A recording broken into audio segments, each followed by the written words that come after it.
Hola para todos, mi nombre es Mario Rodríguez. Es para mí un gusto de verdad poder estar compartiendo hoy con ustedes temas relevantes a respuesta a incidentes con Blue Space y la ECO.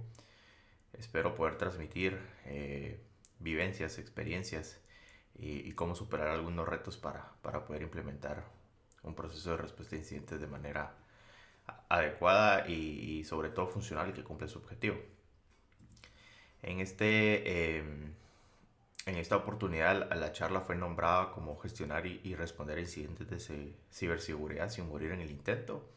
¿Esto por qué? Porque realmente muchas de las veces al momento que tenemos la necesidad o por temas de cumplimiento o por simplemente tener un requerimiento a nivel de organización, nos topamos con muchos obstáculos, muchas veces pequeños o muchas veces temas de recursos o algo que pueda complicar una implementación y nos quedamos a lo mucho con un documento estructurado de cómo responder ante incidentes, pero realmente ya cuando toca hacer la fase de respuesta y cuando toca regirnos ante un protocolo o ante un proceso que nos indique cómo responder, pues ya no se cumple. Entonces la idea es poder dar todos esos tips y esas experiencias que apoyen a que este proceso se cumpla de manera exitosa. ¿Cómo lo vamos a abordar o cómo lo vamos a descomponer? Vamos a hablar un poco para los que no sepan de algunos conceptos importantes en ciberseguridad. Realmente son muy pocos, pero los que más tienen relevancia y los que son más importantes que queden claros, que se entienda la diferencia o su objetivo en cuanto a la gestión de incidentes. Y ya después nos vamos a ir adentrando un poco sobre las fases, en la fase de preparación, cómo construir esas bases sólidas, esas columnas que nos van a poder apoyar a soportar este proceso, que de hecho de esa fase se estima mucho el éxito del proceso, el éxito de cómo vamos a responder ante un incidente de manera adecuada.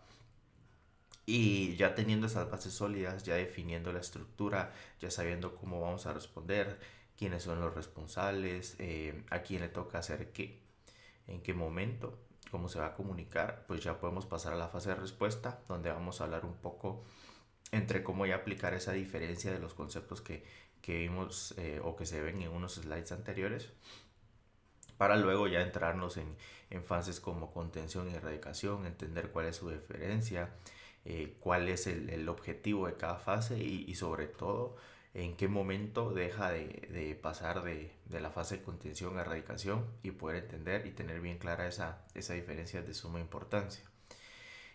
Posteriormente ya vamos a hablar muy poco de recuperación porque realmente es una fase bastante pequeña, sumamente importante por supuesto, pero que no conlleva mucho esfuerzo en cuanto a ciertos tips o en cuanto a ciertos puntos a considerar.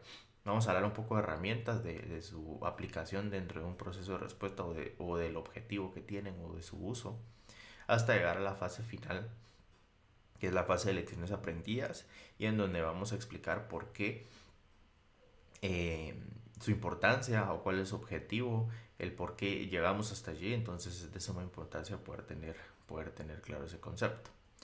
Pero bueno, ¿quién soy yo? Mi nombre es nuevamente Mario Rodríguez. Tengo alrededor de 9 años de experiencia en ciberseguridad. Realmente ya tengo algunos años haciendo seguridad. Eh, Empecé en áreas como auditoría, haciendo pruebas a sistemas, pruebas a firewalls, IPS, validando seguridad de bases de datos, seguridad de aplicaciones. También he estado en áreas como analista de seguridad, haciendo análisis de malware, viendo temas de incidentes, ataques a distintos sistemas, a distintas aplicaciones, haciendo algunos forenses, vulnerability management, pruebas de intrusión, pruebas de seguridad, todo el tema relacionado siempre a la validación y a la auditoría de los sistemas. Después ya empecé a pasar un poco o a tomar experiencia del lado de la seguridad defensiva, controles, validaciones a nivel de sistema, aplicación de estándares, de niveles de madurez. Y hoy día pues estoy liderando un Blue Team, un equipo de seguridad defensiva que dentro de sus principales responsabilidades está la respuesta a incidentes. Realmente nuestro día a día es ver eventos, es ver alertas, es gestionar incidentes, responder ante incidentes. Todos los días vemos todo tipo de eventos, todo tipo de incidentes, todos los días estamos tomando controles, implementando acciones. Entonces, realmente lo que quiero decir con esto, lo que me apasiona es mucho estar metido dentro de los incidentes, estar con esa adrenalina de todos los días viendo qué está pasando en nuestros sistemas y obviamente pudiendo responder entre ellos. Entre las cosas que me gusta hacer pues es ciberseguridad, leer mucho, también transmitir el conocimiento. Me encanta poder tener este tipo de charlas, entrenamientos y demás. Sin más preámbulos sobre mi perfil, realmente lo importante ahorita es hablar de la charla. Entremos o adentrémonos en qué es gestión de incidentes. Y para poder definir qué es gestión de incidentes, tengo algunos conceptos previos que creo puedan ayudar a poder entender esa diferencia y entender cuál es su objetivo. Como por ejemplo, ¿qué es un indicador de compromiso? Un indicador de compromiso, pues supongo muchos lo han de tener claro ya, sin embargo es importante que lo podamos recalcar, que lo podamos dejar acá sobre la mesa, porque un indicador de compromiso es esa evidencia que nos va a indicar eh, en qué momento tenemos un incidente, o más bien que va a soportar que lo que nosotros decimos que es un incidente y no un evento. Y ahorita vamos a entender esa diferencia y por qué hablo de eventos acá. Pero es de suma importancia poder definir ese concepto del indicador de compromiso, porque es el factor que nos va a apoyar a soportar y nos va a decir, sí, esto es un incidente, esto ya dejó de ser un evento, esto ya está generando un impacto en, en algún activo de nuestra seguridad, ya está pegando en algún pilar de la seguridad de la información o de la organización eh, a la que estemos relacionando este incidente. Entonces, esa evidencia o ese indicador de compromiso, por ejemplo, podría ser un archivo malicioso que registró cualquier sistema de seguridad antivirus, un EDR que nos hizo ese mapeo de que tenemos un archivo colgado que nos está generando inyección de registros en el sistema operativo, y eso nos está provocando lentitud y nos está generando tráfico a páginas o a sitios o a IPs desconocidas, que posiblemente esté generando procesos de extracción de información o algo por el estilo. Entonces, ese archivo específico, esa evidencia que dice, bueno, aquí hay un malware dentro de mi servidor, es la que nos indica a nosotros, ok, tenemos un problema, tenemos un incidente y acá está la evidencia. Eso es un indicador de compromiso. Y ese indicador de compromiso nos lleva a que para ello existió un evento. Un evento de seguridad. ¿Y por qué un evento de seguridad? Porque al final tiene una afectación en la seguridad. Y que es un evento es todo cambio intencionado o no al estado de un activo. Y cuando me refiero a activo, activo puede tener muchas definiciones, sobre todo si estamos en distintos países, pero un activo es todo aquello en gestión de incidentes que tiene una IP. Todo aquello que podemos considerar como un nodo, como un host, o como lo quieran llamar, o como lo llamemos distintos. Eh, Podría ser un equipo de cómputo, un server virtual físico, un firewall, un switch, todo lo que hoy día pueda tener una IP, eso se considera un activo. Entonces es un evento, es un cambio de estado que puede ser intencionado o no a un activo. O sea, traduciéndolo a un firewall, a un switch, a un endpoint, a un servidor, a una aplicación incluso. Entonces, cuando hablamos de que es intencionado o no, recordemos de que pueden haber cambios no intencionados o se generaron eventos no intencionados. Por ejemplo, yo soy el administrador de sistemas y cambié los passwords locales de los admin users del servidor. Obviamente eso me va a generar a mí un evento y va a decir, bueno, hey, acá pasó algo. Alguien cambió de la contraseña de tu usuario administrador. Alguien te creó incluso un usuario administrador y entonces poner atención, puede estar pasando algo. Pero ese es un cambio controlado. Ese es un cambio que no tuvo la intención de generar un evento de seguridad que fue necesario, pero que sin embargo se genera el evento, porque el sistema lo ve como, bueno, aquí se creó un usuario o aquí se cambió una contraseña. Entonces, esto es un evento de seguridad para mí. Ya te lo dejo, interpretarlo y me decís si es un incidente. Entonces, ahí podríamos hablar de esto. Ahora bien, también están los cambios que podríamos decir que son intencionados. ¿Por qué?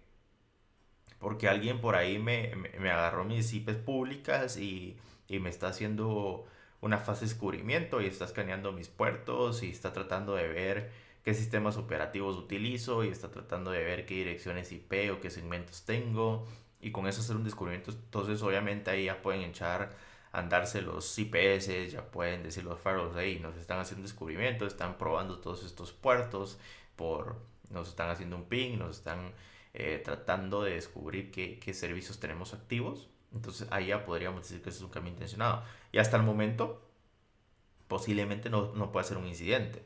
Pero ojo, ahí hay una diferencia importante y por eso es importante en la fase de preparación que establezcamos esos criterios que nos van a definir cuándo es un evento y cuándo ese evento pasa a ser un incidente. Porque posiblemente para mí que me estén haciendo un descubrimiento de servicios ya pueda ser un incidente, porque eso ya me indica de que, bueno, me están haciendo descubrimientos de servicios porque tienen interés en mis servicios, en mi red, en mis IPs, y puedo esperar cualquier tipo de ataque, una negación de servicio o una inyección de código malicioso, una inyección de archivos o incluso pues ya pasar a ataques un poco más sofisticados.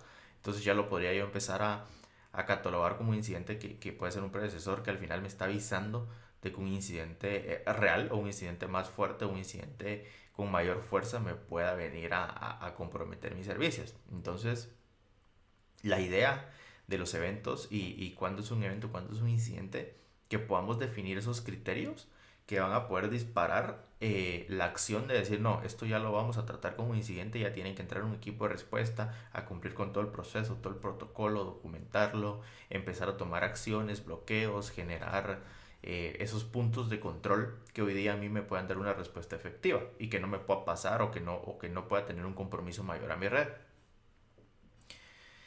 Y eso nos lleva a que ya podemos hablar de que es un incidente de seguridad. Y un incidente de seguridad es el que tiene una relación directa a afectar la seguridad. Y por ende requiere de una intervención del equipo de respuesta. IRT es el equipo de respuesta, Incident Response Team. Y entonces ahí ya viene que ya hay una afectación, ¿cierto? El evento ya dejó de ser una simple alerta de sistema y ya pasó a ser una afectación, ya tiene una afectación directa sobre la seguridad. Y cuando hablamos de que ya tiene una afectación directa en la seguridad, quiere decir que puede pasar tres cosas. Que se está afectando la integridad de la información, que ya hay una alteración, que se afectó o se vio comprometida la confidencialidad, o también que se vio comprometida la disponibilidad de un servicio por alguna denegación o alguna afectación a alguna aplicación, alguna IP pública o algún servicio interno incluso. Entonces, un incidente de seguridad se cataloga cuando ya tuvo una afectación directa sobre la seguridad, que ya se vio afectado un activo en esos tres grandes pilares. Y entonces ahí ya podemos decir, hey, acá ya pasó algo, esto ya no es un evento, ya necesita que mi equipo de respuesta lo trate, que aplique el protocolo que se está estableciendo, que aplique la forma en cómo vamos a responder, sobre todo que lo registre y que ya podamos empezar a abordarlo y a tratar de reducir o evitar el mayor impacto posible.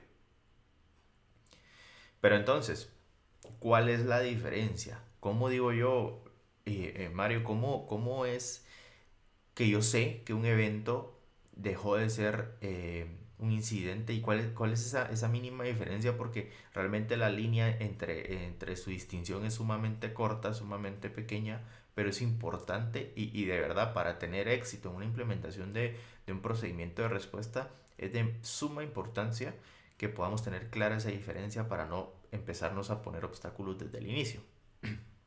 Y consiste o radica en que todos los incidentes son eventos, pero no todos los eventos son incidentes. Y ese es el principio que tenemos que tener claro, que tenemos que tener bien definido y decir, bueno, no voy a tratar todos mis eventos como incidentes, porque eso es una cantidad de recursos increíble que ustedes van a invertir, que al final se van a cansar y no va a ser soportable, no va a ser gestionable, porque la cantidad de eventos que un dispositivo o una tecnología de seguridad genera es enorme.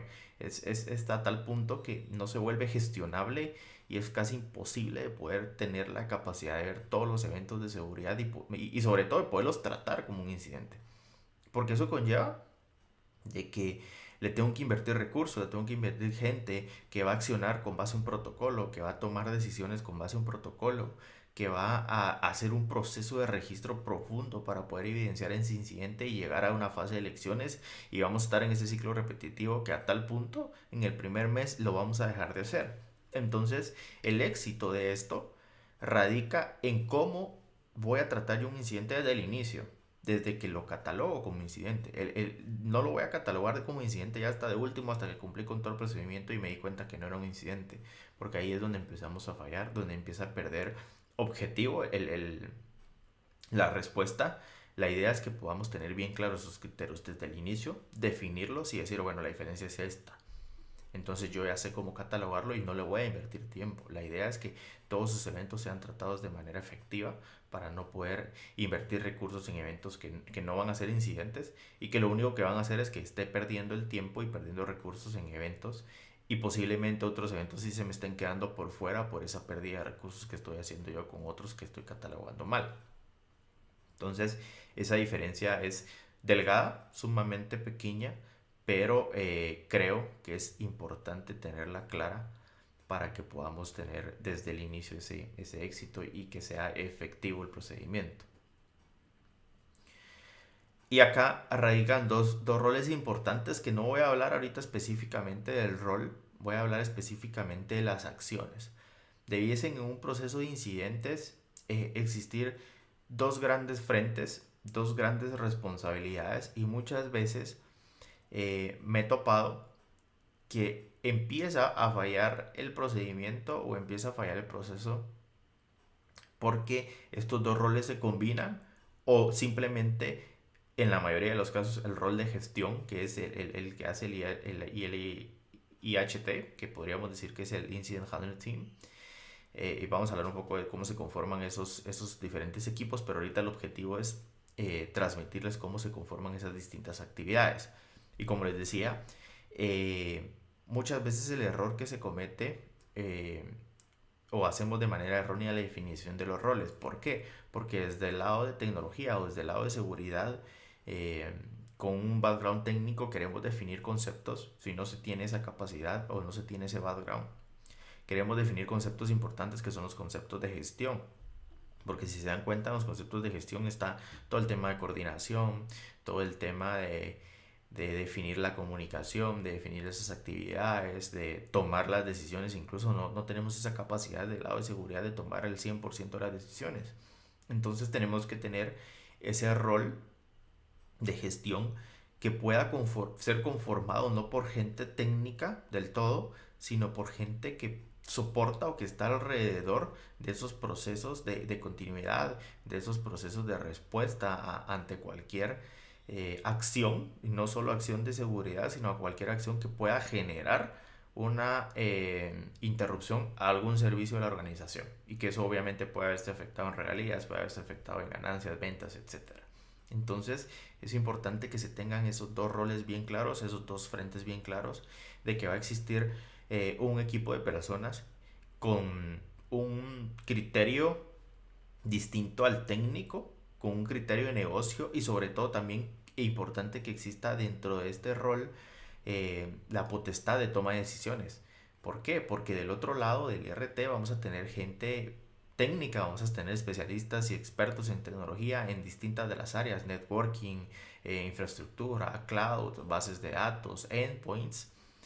Y acá se va a hablar de qué es lo que está pasando en el incidente a nivel técnico, qué es lo que me está afectando a nivel de servicios, a nivel de aplicaciones, de bases de datos. Pero no se ve el trasfondo de qué está afectando directamente al negocio. Y aquí es donde tiene que existir esa diferencia, y tienen que existir esos puntos específicos donde podamos controlarlos de manera efectiva. Entonces tener bien claro de que se debe conformar por dos roles distintos. Esto funciona muy bien para poderlo definir. Y esto nos trae tres factores importantes. Y acá voy a hacer mucho énfasis porque creo que es uno de los puntos y por eso lo denoto como factores importantes, porque de acá parte qué tan efectivo va a ser nuestro procedimiento de respuesta, qué tan eficiente va a ser nuestro procedimiento de respuesta y qué tanto realmente va a funcionar. Y hablamos inicialmente de procesos. Muchas veces me topo o veo todos los días de que realmente del lado técnico, del lado especialista en tecnología, eh, nosotros de seguridad es sumamente difícil. No para todos, hago la aclaración, pero en muchas de las ocasiones es sumamente difícil regirnos ante un proceso, poder documentar una política, establecer una serie de pasos, porque regularmente vamos y sabemos hacemos lo que sabemos hacer, implementamos tecnología, hacemos tecnología, generamos scripting, implementamos reglas, generamos consultas, etcétera, que está bien, ese es el objetivo realmente técnico, pero es importante podernos regir ante un documento, ante una política que nos respalde y sobre todo ante un procedimiento que ya establecimos de manera controlada, en donde ya hicimos una serie de implementación de ideas, de implementación de posibles problemas y posibles soluciones, posibles protocolos de solución. Entonces es de suma importancia que podamos incluir dentro de nuestra respuesta a incidentes. De hecho, es una de sus columnas vertebrales poder definir esos procedimientos, esos factores que consideramos de manera controlada y dijimos, hey, acá tenemos que establecer este procedimiento, acá tenemos que definir esta forma de hacer las cosas para que si nos pasa esto, podamos responder acá. Pero ojo, también puede haber un poco de frustración porque decir, bueno, trabajé tanto en un documento que al momento el primer incidente no lo consideramos dentro del procedimiento. Por muy maduro que el procedimiento esté, va a pasar. Y se los digo, por experiencia, va a pasar. Van a haber algunos incidentes, van a haber algunos comportamientos que no consideraron y está bien, porque si no, también el procedimiento pudiese ser muy largo que tan complejo que ya ni lo van a consultar. Entonces la idea es que sea lo más simple posible, pero que sí genera esas bases estructuradas de decir, si pasa esto, lo vamos a tratar de esta manera. Pero también se van a quedar por fuera algunos tipos de incidentes o algunas acciones que tenemos que considerar. Entonces, importante, por lo menos que esté definida la estructura de cómo vamos a responder, por lo menos que esté definido ese estándar de cómo vamos a tratar cierto incidente, ¿cierto? Y eso nos lleva a las personas. ¿Por qué a las personas? En la mayoría de los casos veo de que se consideran los procesos por ser un proceso muy metódico en cierta parte a nivel de gestión y se considera la tecnología, por supuesto, porque para poder responder a un incidente es importante la tecnología, muy importante de hecho, pero nos olvidamos de la gente que ahí es donde se centra el objetivo de estas dos columnas. ¿Por qué? Porque nos olvidamos de que la gente que va a responder al momento de un incidente no entiende el procedimiento, no entiende qué es lo que quiere decir la ISO en la que nos basamos o el NIST en el que nos basamos. Y al momento de ejecutar, si no se entiende y esta persona que se quedó, o más bien estas personas que se quedaron a cargo de responder ante un incidente no lo entienden, desde ahí tenemos un problema. Porque si no lo entienden, no lo van a consultar. Si no lo entienden, no lo van a tomar en cuenta y van a reaccionar a su experiencia, a lo que les dice en el momento, pues su consciente que nos va a decir cómo vamos a reaccionar. Al final la experiencia es la que nos dice, hace por acá, hace por allá, pero eso nos va a dejar que dejemos el documento por fuera porque no lo entendimos. Ahora bien, caso más crítico, implementamos mucha tecnología y trajimos a muchos expertos y el líder del equipo también hizo implementaciones, pero se olvidó del equipo de seguridad, se olvidó de la gente que lo va a ejecutar, que lo va a administrar, que hubieron cambios en la tecnología y ahora los eventos no se gestionan de esta manera, sino de la otra y no transmitimos ese conocimiento y al no transmitir ese conocimiento tiende a que nos vamos a topar al momento de un incidente o incluso previo al incidente o previo a que exista un incidente en el día a día que hay una administración deficiente, hay una mala interpretación de los eventos, una mala interpretación de las alertas, porque no hubo una capacitación, no hubo un entrenamiento, y de hecho no debería ser una capacitación. Realmente yo les digo que el éxito de esto es que tengan a los expertos en la tecnología que están implementando, que tengan a los expertos en las técnicas que van a utilizar, que tengan los expertos en los estándares o en los marcos de referencia que van a utilizar, porque es ante un incidente para que sea efectivo no se requiere de solo tener el conocimiento por encima, ¿es cierto? Como decimos acá, sino es necesario tener el conocimiento profundo y ser experto, tal vez no en el 100% de tecnologías, pero en las tecnologías relevantes, y tener las capacidades distribuidas, es decir, es tener a la gente especialista en todo, en networking, en servidores, en bases de datos, en infraestructura, pero por favor siempre considerar personas, siempre considerar que tiene que existir un background para que esto pues, sea exitoso al momento de un incidente. Y eso nos lleva a continuar con la fase de preparación. Y en la fase de preparación es donde ya teniendo claro que hay dos frentes, ya teniendo claro que tenemos que gestionar desde dos puntos de vista distintos, tenemos que definir a los equipos, ¿cierto? A los equipos que van a hacer esto, que van a cumplir con esos dos roles. Y está el IRT, que es el Incident Response Team, que ahí lo definimos por un equipo de gente técnica. Y está el Incident Handling Team, que ahí lo definimos por un equipo de gente experta en gestión, por un equipo experto en cómo definir una política, en cómo considerar todos los temas, incluso de compliance que pueda traer, dependiendo de la organización, dependiendo si es un ente financiero, si es una industria, si es un ente de salud que pues está muy regido hoy día en muchos países. Entonces ahí es donde tenemos que considerar a esa gente experta que nos ayude a poder soportar y que nos ayude a poder definir sobre todo las bases basadas en gestión, basadas en compliance, basadas en procedimientos para poderlo establecer. Entonces aquí es donde tenemos que poner a la gente que nos va a apoyar en definir todos esos procesos. Y acá es importante que muchas veces no se considera es que tenemos que tener al experto en comunicar. ¿Y quién es el experto en comunicar? Puede ser un área de comunicación o la persona que esté designada para poder realizar todo el tema de comunicación corporativa. Y esto es de manera crucial. ¿Por qué? Porque ante un incidente siempre en una organización va a generar un caos. Y va a depender mucho eh, de qué organización sea, pero un incidente se puede generar un caos tan grande como que pueda ya poderse afectar incluso temas de negocios, etcétera. ¿Por qué? Porque supongamos en un ente financiero, un incidente de ciberseguridad afecta muchas cosas. Afecta eh, reputación, afecta que pues tenemos la plata de la gente, que tenemos el sistema financiero. Entonces, ese caos al momento de estar en medio del incidente, tiene que existir la persona que sabe cómo transmitir, que sabe cómo comunicar, que sabe en qué momento hacerlo y definir al público objetivo, porque un incidente no se va a estar comunicando a todo mundo, como tampoco se va a comunicar a un grupo muy cerrado, porque muchas veces podemos caer en temas regulatorios. Entonces, un tema regulatorio en medio de un incidente, sumarle ese problema es empeorarlo, es afectar más los servicios, es afectar más al negocio. Entonces deberíamos de tener claro que debe existir esa persona que pueda comunicar, esa persona que pueda decir que dice un estándar acá también al momento de que pasa esto, al momento que se cumplen con estos criterios, cómo deberíamos de abordarlo.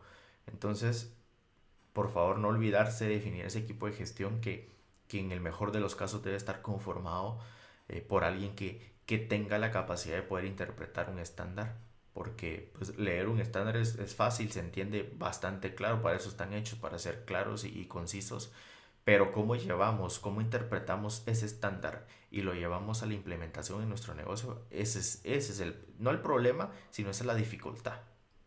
Es ahí donde debemos de encontrar al experto, y es por eso que hoy día existen tantas certificaciones, tanta gente que se está preparando en esto, porque la interpretación es la que cuenta, es la que tiende a dificultar cómo lo vamos a implementar y si su implementación se hace de manera exitosa. Y ya nos pasamos al equipo de respuesta. En el equipo de respuesta tenemos que conformarlo inicialmente por un equipo que tenga múltiples capacidades. Y acá me he topado con dos cosas y me he topado con, hey, no tengo un equipo robusto de seguridad, sino solo tengo a dos personas que pues me hacen de todo, ¿cierto? Que me administran, que me revisan eventos, que responden a incidentes. No es el caso idóneo, pero pasa, suele pasar mucho. De hecho, creo que es en la mayoría de los casos que los equipos de seguridad son sumamente pequeños y pues toca hacer de todo tipo de actividad de seguridad. Y acá es donde decimos, ¿cómo voy a conformar un equipo de respuesta? Se puede, de verdad que se puede hacer, obviamente a la capacidad que tenemos, a menor escala, pero la idea es que podamos gestionar los incidentes, que podamos tener un proceso ordenado que nos diga cómo hacerlo. De hecho, nos va a facilitar que seamos un equipo pequeño porque nos va a ayudar a poder establecer esas fases de cómo lo vamos a manejar. Entonces, ¿cuál es mi recomendación ahí o qué es funcional? Tenemos otros tipos de áreas que no son seguridad, ¿cierto? Tenemos a la gente que nos ayuda con networking, que nos ayuda con establecer esos procesos de comunicación, las rutas y administrar los switches y la conexión inalámbrica. Tenemos a nuestro equipo de developers, pues que está haciendo código, que está sacando todos los días aplicaciones, al que me gestiona las bases de datos y los servidores. Tomemos a esos expertos, tomemos sus especialidades y al momento de un incidente los sacamos de su estado de confort y decimos, bueno, ahorita te pones la camisa del equipo de respuesta y necesito que con tu especialidad me apoyes a identificar y a contener el ataque y sobre todo a responder, ¿cierto? Entonces ya utilizamos esa capacidad en ese momento de a estar bajo un incidente, lo hacemos de nuestro equipo y es importante entender que esta persona literalmente lo hacemos de nuestro equipo. ¿Y a qué me refiero con esto? Es que ya no voy a recibir yo instrucciones de mi jefe de área de networking, sino voy a recibir instrucciones en ese momento del líder o del que esté liderando el incidente o la respuesta ante el incidente. Esto es sumamente importante porque si no está claro, puede entorpecer el proceso. Puede decir, bueno, es que me estás diciendo que bloquee o que apague los puertos del core switch y yo eso lo tengo que consultar con mi jefe o con mi coordinador de área o con mi líder de área, como lo nombre. Pero en ese momento, el que está liderando, el que sabe por qué hay que apagar esos puertos, es el que está liderando el equipo de respuesta, o ese debería ser el mejor de los casos. Entonces, esto funciona, pero se tiene que tener claro eso, porque si no el incidente entorpece y mientras más tiempo perdemos en un incidente, en toma de decisiones como estas, más se incrementa el impacto que pueda tener. Ahora bien, cuando tenemos los recursos, cuando tenemos un equipo maduro, fuerte, con distintas especialidades en seguridad de aplicaciones, seguridad de bases de datos, la gente que me hace fraud forenses, el análisis de malware por el posterior al incidente, la gente que me administra los firewalls y que me sabe interpretar eventos de seguridad a nivel de red, que pueda analizar tráfico. Excelente, este es el mejor de los escenarios y ahí es donde debemos de conformar a la gente que me administra todas estas tecnologías, que puede realizarme todas estas acciones, bloqueos, generar listas negras, generar listas blancas, bloquear por niveles geográficos, generar los scripts para analizar si un malware coincide o no con X firma, para realizar los bloqueos pertinentes a nivel de endpoints, no solo a nivel de red. Entonces ya conformamos ese equipo robusto que nos va a venir a aplicar su especialidad al momento de un incidente. Porque es importante que esté distribuido, porque un incidente puede ser tan complejo que una o dos personas no van a poder con él. Y también es importante tomar claro que un incidente en la mayoría de los casos no lleva una hora, no lleva 2 horas, puede llevar hasta meses en que podemos tener el problema metido dentro de nuestra red y por ser cautos, por cumplir con un procedimiento, lo tenemos controlado, más no erradicado. Entonces es importante tenerlo claro, es importante transmitir eso. Y acá el último punto importante que voy a tocar sobre este slide es que, ok, cumplimos con eso, definimos el equipo de gestión, trajimos a los expertos, tenemos a los mejores especialistas certificados en todas nuestras tecnologías, pero nunca probamos el procedimiento de respuesta.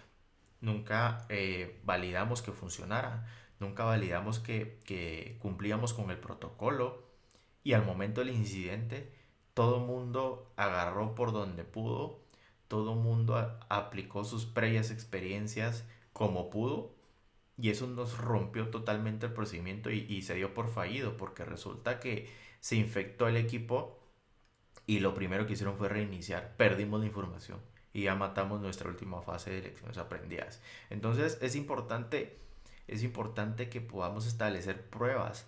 Y hoy día existe un concepto que me encanta, que es la prueba de Red Team versus Blue Team, que ya deja de ser una prueba tradicional que va a probar mi infraestructura.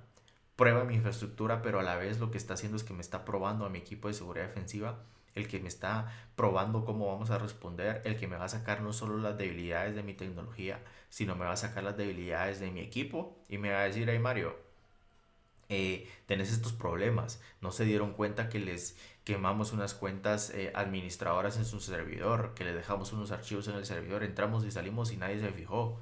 Y lo idóneo acá es que a los que van a liderar el equipo de respuesta también sean probados, porque de hecho es un rol sumamente importante, porque es ese experto técnico que les va a poder decir a ustedes por dónde le va a liberar el camino, por dónde podemos hacer cuando el equipo tope con una capacidad técnica, porque pueda pasar. Entonces es importante que también el líder pueda formar parte de este ejercicio y que él también pueda validar cómo reacciona ante un incidente, porque acá recordemos que estamos trabajando con personas. No pensemos solo en tecnología, aunque se cumpla el proceso. Tenemos personas que reaccionan distinto ante la presión, que reaccionan distinto ante un incidente propio. Entonces esto tiende a meter la afectación, no solo porque tenemos un problema, sino porque hay mucha presión de todos lados, que el negocio se va a parar, de que vamos a tener exfiltración de datos, que va a decir nuestros clientes, nuestros proveedores. Entonces es importante establecer ese set de pruebas, tal vez no todos los meses, pero sí definiendo una prioridad. Una o dos veces por año es bueno que se pueda hacer. Eso nos va a decir cómo está y eso nos cae en el proceso de mejora continua, porque nos va a identificar esas brechas que tenemos, decir: no, reaccionamos así y lo hicimos mal, o cometimos estos errores, corrijamos. Entonces cada vez nos va a acercar a que tengamos más fino ese procedimiento y al momento de un incidente real podamos responder de la manera óptima, que es de eso se trata. Ok, dejando la fase de preparación y dejando esas bases importantes, entramos a la fase de respuesta. Bien, la fase de respuesta yo lo divido con tres grandes subfases, que es la fase de identificación.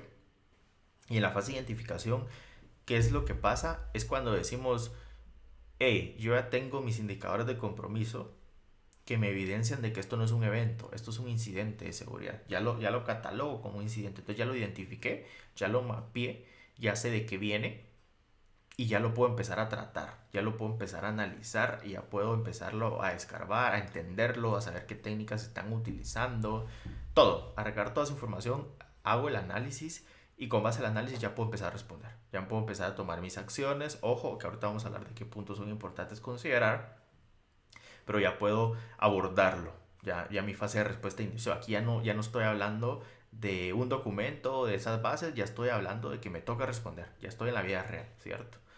Y acá es importante considerar, muchas de las veces ante un incidente, lo primero que se nos viene es: bueno, reiniciemos. Y esto es la vida real, créanme. Yo sé que puede tender incluso a hacer gracioso esto, pero realmente esto es la vida real y tenemos una denegación de servicio. Y el error que cometemos es suspender nosotros mismos el servicio para perder o reducir el impacto. Y no, o sea, nosotros mismos provocamos esto. Entonces, ¿qué no debemos de hacer o qué debemos de saber del incidente? Es importante, porque si no conocemos nuestro incidente o no conocemos el ataque en el que estamos siendo víctimas, no vamos a saber cómo responder. Y acá tenemos que tener claro quién lo identificó, en dónde se identificó, cuándo. El en dónde es muy importante, porque de ahí va a partir la fase de contención, de ahí va a partir nuestra estrategia de contención y de ahí vamos a partir de muchas cosas. Entonces, esta información no es opcional, creo yo que tiene que estar sumamente clara para que podamos responder de manera efectiva, porque si no conocemos a qué nos enfrentamos, nuestra estrategia va a ser así. no va a tener claridad, no va a tener un objetivo, no vamos a saber qué vamos a aplicar porque no tenemos ese trasfondo que nos diga el incidente viene de esto, trata de esto, nos están aplicando estas técnicas. Es importante que conozcamos qué técnicas están utilizando porque eso nos va a definir nuevamente la estrategia con la que vamos a responder. Pero también hay ciertas cosas que no debemos hacer. Y esas cosas que no debemos de hacer es como reiniciar los sistemas, actualizar los sistemas, a reconfigurar. Ojo, no estoy diciendo, hey, no lo haga nunca. No lo haga en medio de un incidente a primer paso. Antes de hacer cualquiera de estas acciones que puede tomar acá, que pueden haber más, pero creo que tomé las más relevantes, extraiga la información, tome las evidencias del incidente, agárrese los archivos maliciosos, lléveselos a un ambiente controlado donde posteriormente los pueda tratar, le pueda hacer toda la inversa que quiera y pueda entender de qué venía para saber qué acciones vamos a tomar a futuro, posterior a que corregimos el incidente. Esto es sumamente importante porque muchas de las veces nuestras primeras acciones pues son reiniciar, bloqueemos, eliminemos. Está bien, ahí estamos erradicando, pero perdimos información. Y ante un proceso de gestión de incidentes, lo más importante es la información que nos va a poder ayudar a caer a la mejora continua y a establecer esos errores o esas malas configuraciones que tuvimos en el camino y nos va a decir de qué viene, qué podemos hacer, cómo lo vamos a tratar en el futuro. Ahora bien, hay un punto importante acá que establecí, que es el uso de herramientas no autorizadas. Es importante que podamos tener un set de herramientas autorizadas para que el momento de un incidente, bueno, no consideré esto y me voy a internet y me bajo una tool que vi y resulta que esa tool pues, me trajo más problemas. Y no solo tengo ya un problema con un incidente y le sumo otro incidente o le sumo otro problema por utilizar herramientas pues no fiables, ¿cierto? Entonces, importantísimo eso porque es cosa de lo que he visto que ha pasado, de que improvisamos en el momento, utilizamos herramientas no probadas, no confiables o de fuentes nativas y empezamos a tener más problemas en el mismo incidente. Entonces ahí ya le sumamos complejidad. Por ende, tiende a ponernos el caso más difícil y que el impacto se incremente. Y entonces, saliendo de esa fase de respuesta, cuando ya tenemos bien claro en qué consiste el incidente, cuando ya tenemos claro cuáles son las técnicas, hablamos de contención y erradicación. Y acá no voy a abordar mucho, solo voy a abordar una diferencia importante. ¿Cuál es esa diferencia importante? Contener es decir, ya tengo mi incidente, yo ya tengo al que me está atacando dentro de este servidor. Y si yo empiezo o me voy por fuera de la fase de contención, me voy a la fase de erradicación, como les decía, muchos de los incidentes no duran 2 horas, un día, 2 días, duran meses. Y si yo me voy a la erradicación, puedo perder esos 2 meses. Y si no contengo inicialmente, lo que voy a hacer es que este incidente se propague y se siga propagando. Y ya no solo me afecta un servidor, sino me afecta a los días que están en esa misma LAN. Entonces, antes de empezar en eliminar, de empezar en bloquear, contengamos, hagamos que ese incidente no pase de ahí. Que si se infectó el servidor o el endpoint de X, que no pase de ahí. Cuando ya estemos seguros que tenemos ese perímetro controlado, empecemos a erradicar. Porque la erradicación puede llevar tiempo, la recuperación puede llevar mucho tiempo. Entonces, el primer paso es contener. Antes de cualquier cosa contengamos, tengamos que esto no se extienda y no nos genere mayor impacto. Ya después de eso, sí, ahora sí podemos decir, bueno, ya contuve, yo sé que el incidente no va a pasar de ahí. Aislemos el resto de equipos, empecemos a eliminar, extraigamos información, bloqueemos, quitamos, e incluso formateemos las soluciones que ustedes vengan o que les establezca su procedimiento, lo podemos hacer. Ya. Esto a través de algunas herramientas que les puse acá de ejemplo, no nos vamos a adentrar porque esto puede ser una o dos charlas totalmente completas de cómo lo vamos a manejar, pero como paso número uno les puse tener visibilidad a nivel de red con firewalls, IDS, IPS. Eh, Importante proteger los endpoints y tener visibilidad a nivel de endpoints con un antivirus, un EDR. Las aplicaciones en la medida de lo posible podemos tener el mayor control posible como un WAF, podría ser excelente. Y sobre todo importante, tener una solución que nos pueda correlacionar esa cantidad de eventos enormes que nos van a generar estas tecnologías. Un SIEM o un SOAR que ya nos pueda automatizar incluso la respuesta y apoyar al equipo de respuesta. Y también no todo es cajas, no todo es algo que controle de manera automatizada. También necesitamos técnicas como Sniffer o malware analysis o ingeniería inversa ya posterior a poder entender el procedimiento y ya extraer información que nos pueda generar mayor entendimiento del incidente y que nos pueda generar mayores acciones. Bien, después de eso viene la fase de recuperación. Mi único consejo, mi única experiencia acá es asegurémonos que esa fase de recuperación se haga de manera íntegra. Si voy a hacer un rollback de información, si voy a hacer un rollback de alguna configuración, que se haga de manera íntegra y que no regrese el problema yo mismo. Eso es sumamente importante considerar dentro de una fase de recuperación. Cuando ya recuperamos, lo importante acá es llegar a esta fase. Lecciones aprendidas. Es básicamente agarrar toda la información que recolecté, toda esa información recolectada, analizarla, entender cuál fue nuestro problema, nuestros errores, nuestras deficiencias y generar planes de acción. Mi ataque se dio porque tenía los puertos abiertos, ciertos puertos que ni estaba utilizando y estaban abiertos y por ahí me entraron y por ahí me generaron el incidente. Entonces, bueno, mi plan de acción es para la otra. Generamos una serie de configuraciones, jardinizamos estos puertos, los bloqueamos, jardinizamos el equipo y ok, aprendimos de ese incidente para que no nos vuelva a pasar. Este es el objetivo principal de una gestión de respuesta, las lecciones aprendidas. Con esto los dejo, le agradezco mucho el tiempo nuevamente. Si hay preguntas, estoy a la orden. La idea es que podamos llevarnos todos un aprendizaje bueno de esto y en algún momento puedo aclarar más dudas por fuera, estoy a la orden. Muchas gracias.